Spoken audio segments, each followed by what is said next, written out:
Hello, we are now looking at section 1.8 Introduction to Linear Transformations.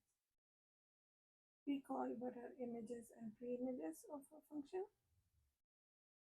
A function f from a set A to a set B is a mapping that assigns to each element of a unique element of B. So we can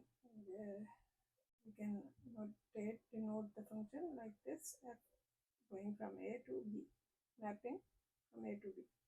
Set A is called the domain and set B is called the codomain of F.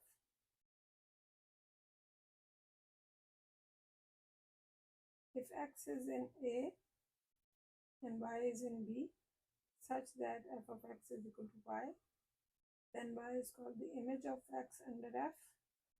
And the set of all the images of elements of A is called the range of F. So notice here the range will be a subset of the codomain. So this is A,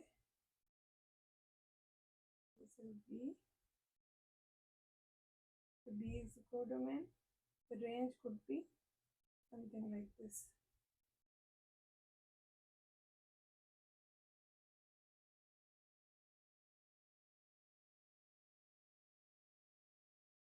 And the set of all x in A such that f of x is equal to y, the domain, which means the domain is called the pre-image of F. So F pre-images are in the domain, images are in the range.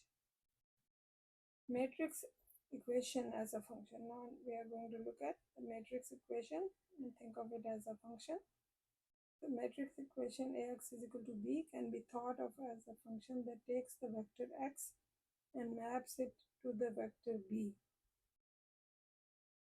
So vector x could be in one space and the vector B could be in another space.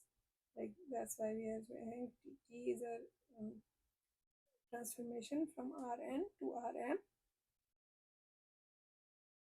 So here we have the notation we call, if it maps a vector into another vector, we call this type of function a transformation. For example, if A is an n by n matrix and T is a function or is a mapping from Rn, the space Rn, to the space Rm, and is given by T of x is equal to Ax, the matrix A multiplied by the vector x. Then T takes vectors from Rn and transforms them into vectors in Rm. Now a transformation or a mapping is called a linear transformation if these two conditions are satisfied.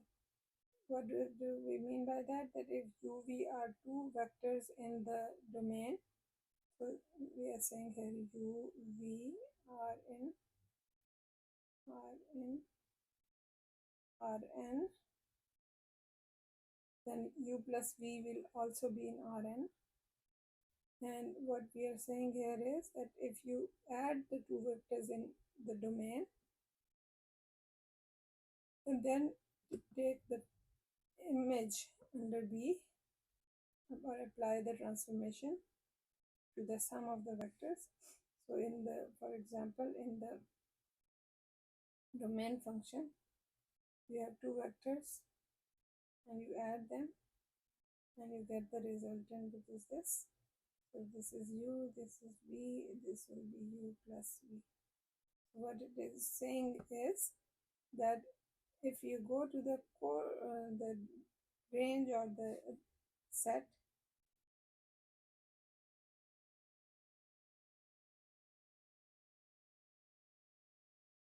so u will be mapped to T of u, so vector T of u, and v could be mapped to a vector,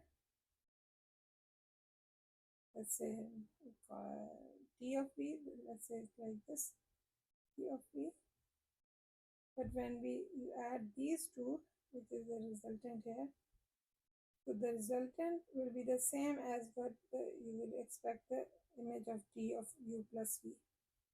So the image of t of u plus v will be the same whether you take the sum here and then take the transform, or you take the transform of each of these first and then take the sum.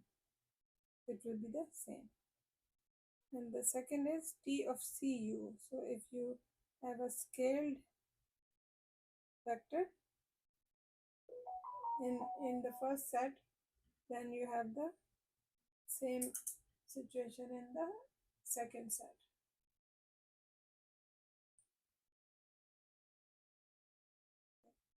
So the above statement can actually be combined into another statement, which is easier to work with. So the two statements can be combined like this, where c and d are scalars. So t of cu plus dv will be equal to c of tu plus d times t of v. Note here, if t is a linear transformation, then always the zero vector will be mapped onto the zero vector. The above results convey that the linear transformation preserves the operations of addition and scalar multiplication. So this is kind of something which not every object that we study will do that, but these transformations, they preserve operations of addition and scalar multiplication. So, and we can extend these results like this. We take a so this was, remember, a linear combination of the vectors u and v.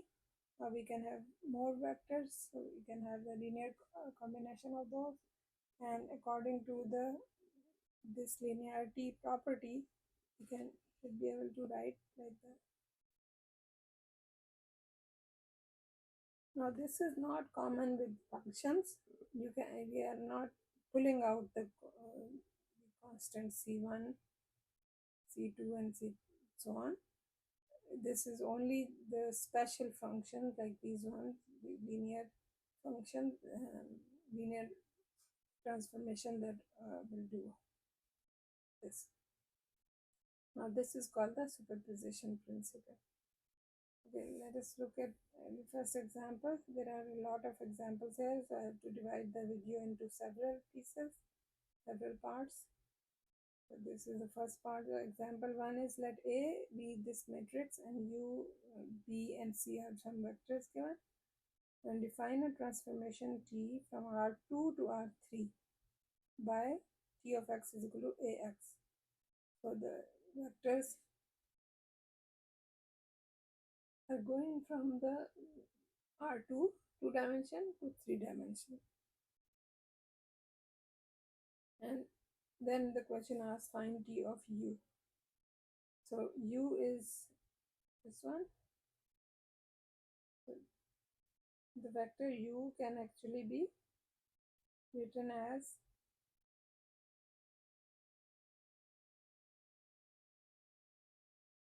we can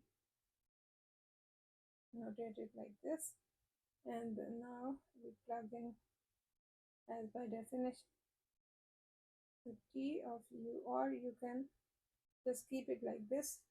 T of U is equal to A of U. So that's what the transformation has been defined as, which means it is equal to the matrix 1, negative 3, 3, 5, negative 1, 7, and then you multiply it with negative 2, 2, negative 1.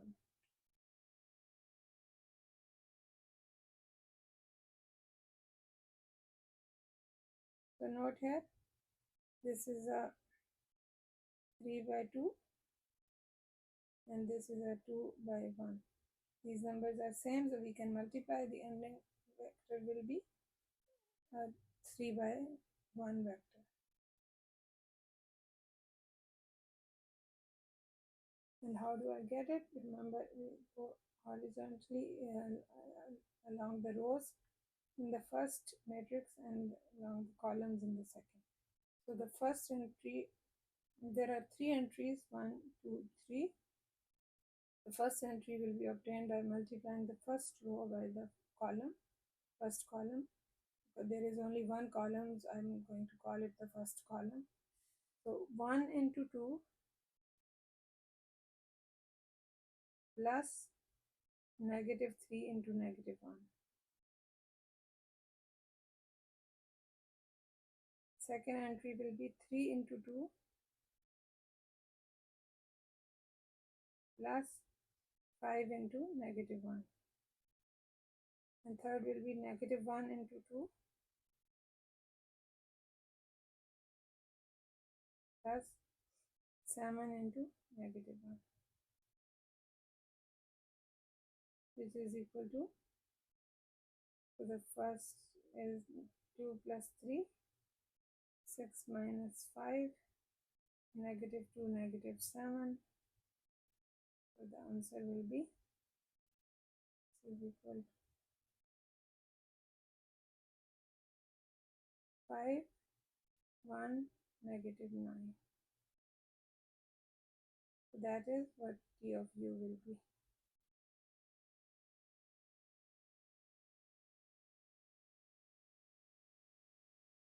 The next is saying find an X in R2 whose image under T is B. So what is the question I am saying? We have to find X such that the image is B. So T of X is equal to B. Now B is known and T of X, remember, is AX. So this is the same as saying AX equals the B vector. So we have to solve AX is equal to B, the matrix equation. How do we do that? Remember, by using the matrix, augmented matrix, and applying the row operations. So what is the augmented matrix here?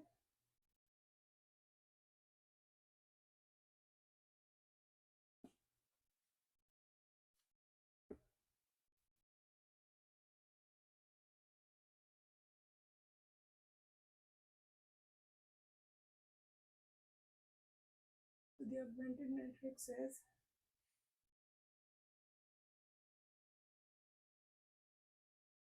negative 3, 3, 5.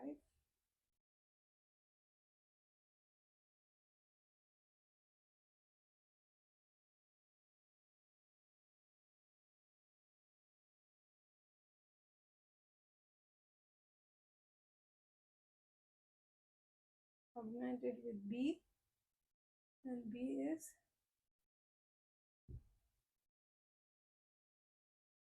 3 to negative 5.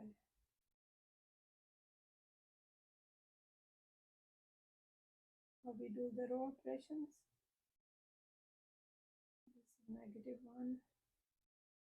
I multiply the first row by negative 3 and will add into second row negative 3 R1 plus R2, and for the making the third number 0, we just add R1 to R3.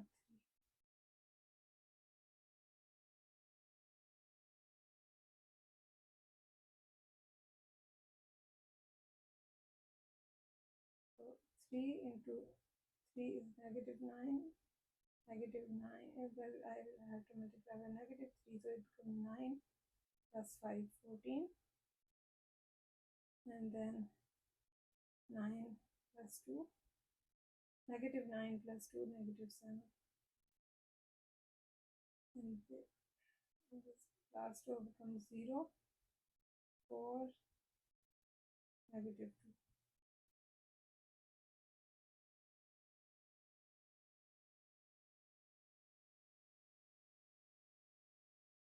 So I will multiply by 1 over 14. He is ready.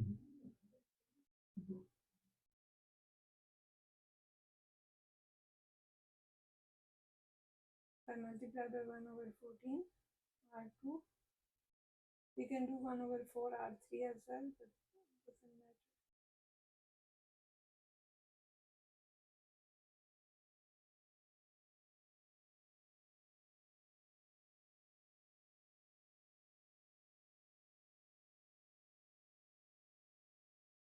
one more operation to get it into the echelon form.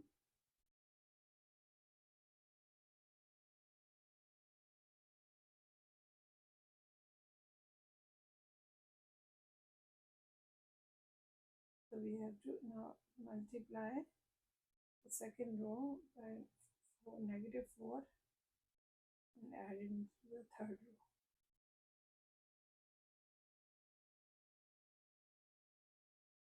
Also, we can multiply the second row by 3 and R2 and add it into the first row, so that we can get reduced echelon form. So this gives me 1, 0, 0. First column stays as it is. These two numbers stay as what they are. So when I multiply the first row by -4 and add in the third row, I get a 0 here, and on the first one also gives me a 0. Third row, third number in the top row, 0, and then -3/2 plus 3 give you 3/2. So 3/2. So note here, from here, this gives me x1 is equal to 3/2 and x2 equals -1/2. So we have a unique solution.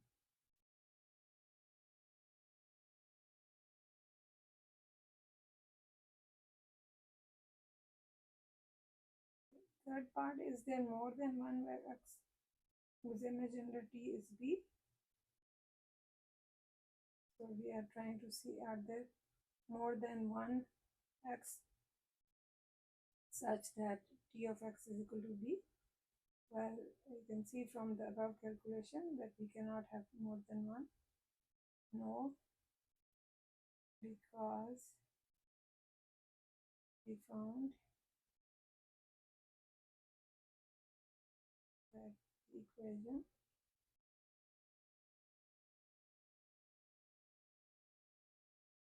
Ax is equal to B has a unique solution.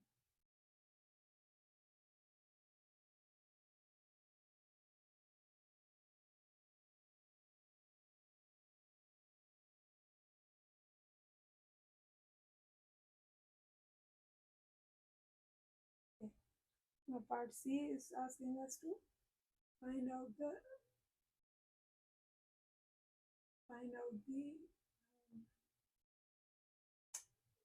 determine whether C is in the range of T or not. So for C to be in the range of T, what does that mean? It means, does there exist an x such that Ax is equal to C? The same situation, we need to figure out if there is. Is there an x such that Ax is equal to C? So Ax is equal to C means we are again using the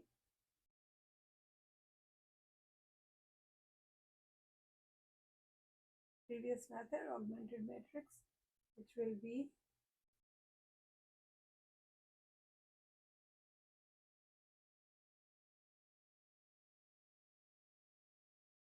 so this is the matrix A and the C is 3, 2, 5.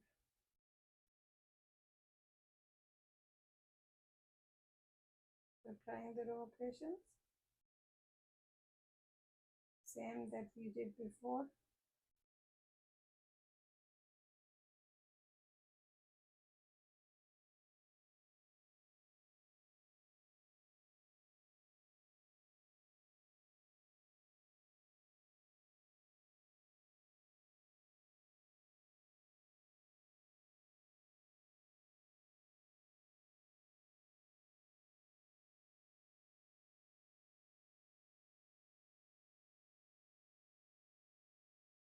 So these two rows are similar to what we had before. But over here now, I'm going to get 8.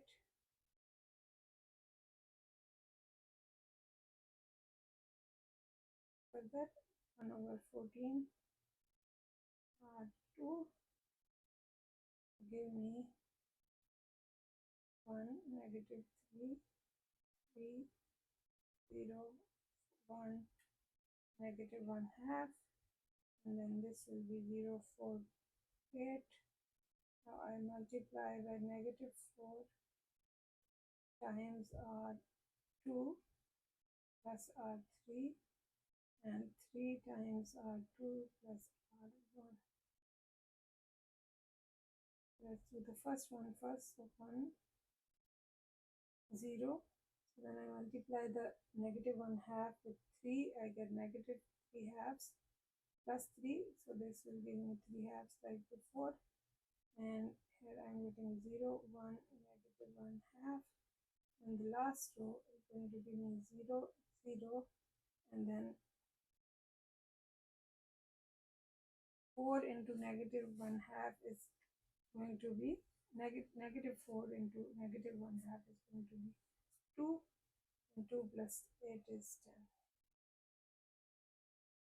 So note here, from here you do get x is equal to 3 over 2, x1 is equal to 3 halves like before, x2 is equal to negative 3 halves, but we will not write that, okay, because this is giving us 0 is equal to 10. So this is not possible, this is false or not true, therefore no solution.